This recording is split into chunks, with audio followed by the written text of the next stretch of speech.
నేను కేఎస్ కృష్ణప్ప అని రాష్ట్రీయ తెలుగు సమాఖ్యలో తమిళనాడు జోనల్ సెక్రటరీగా సమాఖ్యలో పనిచేస్తున్నాను. తమిళనాడులో ఉండే భాషా సమస్యల కోసము ఆంధ్ర ముఖ్యమంత్రి గారిని 2 రోజుల క్రితం 30వ తారీఖు కలుసుకున్నాం. విజయవాడలో అమరావతి వాళ్ళ కార్యాలయంలో కలుసుకొని వాళ్ళతో మన తమిళనాడులో ఉండే అల్పసంఖ్యాక భాషల యొక్క సమస్యల్ని తీర్చాలా అనే మాట్లాడాము. తమిళనాడులో సమస్యలు చాలా ఉన్నాయి కాబట్టి దానివల్ల అధికారుల నిర్లక్ష్యము, ప్రభుత్వ నిర్లక్ష్యం వల్ల సుప్రీంకోర్టు తెలుగు సంఘాలు మైనార్టీ ఫోరం సుప్రీంకోర్టులో తీర్పు తీసుకొచ్చారు. ఆ తీర్పు ప్రకారము వీళ్ళు తమిళనాడు గవర్నమెంట్కి ప్రభుత్వానికి జారీ చేశారు. అయితేను తమిళనాడు గవర్నమెంటు జీవో పాస్ చేసింది. ఆ జీవోని ఇంప్లిమెంటేషన్ చేయలేదు, కార్యాచరణలో తీసుకురాలేదు. కాబట్టి దాన్ని అమలు చేయకుండేటప్పుడు మేము రాష్ట్రీయ తెలుగు సమాఖ్య జాతీయ మధ్యంతం ఉండే స్టేటుల్లోనూ రాష్ట్రేతరులు పోయి ఆంధ్రప్రదేశ్ ముఖ్యమంత్రి గారైన నారా చంద్రబాబు నాయుడు గారిని సంప్రదించి వాళ్ళకి వినతి పత్రము ఇచ్చాం. వాళ్ళు విషయాలు చాలా ఉన్నాయి. తమిళనాడులో భాషా వ్యవహారాలు చాలా ఇబ్బందులు ఉన్నాయి. కాబట్టి మీ సమస్య నాకు బాగానే అర్థమవుతుంది, మీ సమస్యలని నేను తీరుస్తానని హామీ ఇచ్చారు. అదే మేము మా కోరిక ఏమంటే సుప్రీంకోర్టు ఉత్తర్వులని, జడ్జిమెంట్ని అమలు చేయాలా.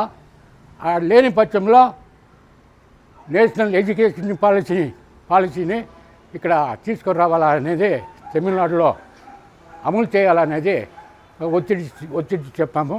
వాళ్ళు తమిళనాడు చీఫ్ మినిస్టర్ ముఖ్యమంత్రి శ్రీమాన్ స్టాలిన్ గారిని కలిసి నేను ఒత్తిడిస్తాను, నేను చేస్తాము అనే మాతో మాట్లాడారు. కాబట్టి వాళ్ళపైన ఉండే నమ్మకము, వాళ్ళు చేస్తారనేదే నమ్మకం పైన మేము కలిసాము. సంతోషమని చెప్పి కృతజ్ఞతలు చెప్పి మేము వచ్చాము. మేము రాష్ట్రీయ తెలుగు సమాఖ్య జాతీయ కార్యవర్గ సభ్యునిగా పనిచేస్తూ ఉన్నాను. మొన్న డిసెంబర్ 28, 29 తేదీల్లో విజయవాడలో జరిగిన 6వ తెలుగు రచయితల ప్రపంచ మహాసభల్లో కలుసుకొని వచ్చుండాం. మేము అక్కడ ఎందుకు పోతామంటే తమిళనాడులో మనకు భాష చాలా హీన స్థితిలో పడిపోయింది. తెలుగు వాళ్ళు చదువుకునే అవకాశం లేకపోయింది. వాళ్ళ సహాయం కోరుతామని మేము పోయి అక్కడ మా ఆవేదన వ్యక్తం చేసి వస్తుంది.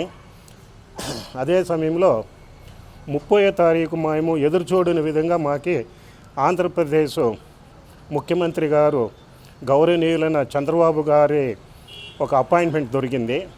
రాష్ట్రీయేతర సమాఖ్య తరపున మేము 12 మంది అక్కడ పోయి అక్కడ వేస్తుండే తీర్మానాలని మేము వాళ్ళకి ఒక వినతి పత్రం మూలంగా ఇచ్చి, అందులో ముఖ్యంగా హుసూరు గురించి మేము ప్రస్తావించినాము. హుసూరులో ఉండే పరిస్థితులు మనకి ఇక్కడ ఉండే వాళ్ళకి మాకు అందరికీ తెలిసిందే. కానీ ముఖ్యమంత్రి గారి దగ్గర మేము 2 కోరికలు పెట్టినాం. తమిళనాడులో అల్పసంఖ్యాత భాషలు ముఖ్యంగా తెలుగు, కన్నడ ఇవి చదువుకునే అవకాశం లేకుండా పోయింది. అందువల్ల న్యూ ఎడ్యుకేషన్ పాలసీ విధానాన్ని, కొత్త విద్యా విధానాన్ని తీసుకొని వస్తే మన భాషని వాళ్ళ మాతృభాషని మనము కాపాడుకోవచ్చును. లేదా సుప్రీంకోర్టులో అల్పసంఖ్యాత భాషల వాళ్ళంతా ఇక్కడ తెచ్చిన తమిళ్ లెర్నింగ్ యాక్ట్ 2006 అనే చట్టం మూలంగా మన భాషలు చదువు లేకుండా పోయిందాన్ని ఎదిరించి సుప్రీంకోర్టులో కేసు వేసుండ్రి 21/9/2023 నాడు మనకు ఒక తీర్పునిచ్చింది. అల్పసంఖ్యాత భాషలు ఉండేవాళ్ళు వాళ్ళు మాతృభాషలో చదువుకునే కోరేది వాళ్ళ యొక్క వాళ్ళ యొక్క రైట్స్, హక్కు.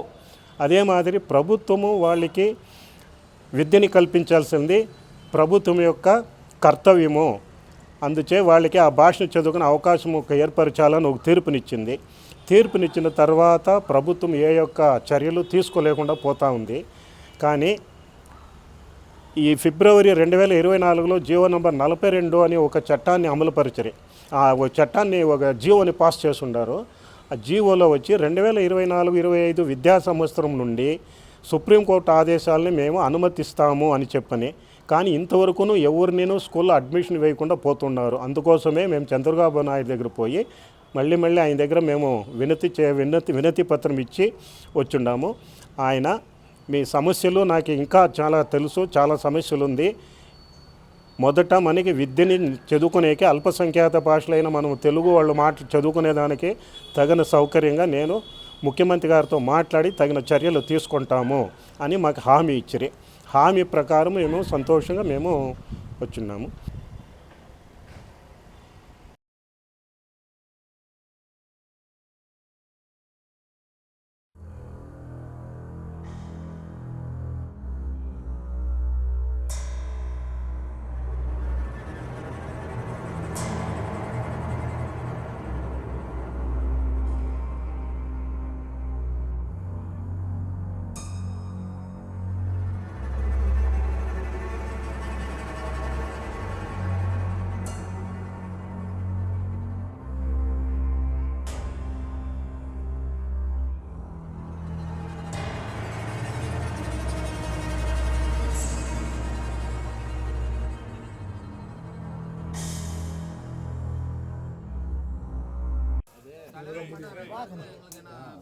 ವೈಬ್ರೇಷನ್ ಹೌದಾ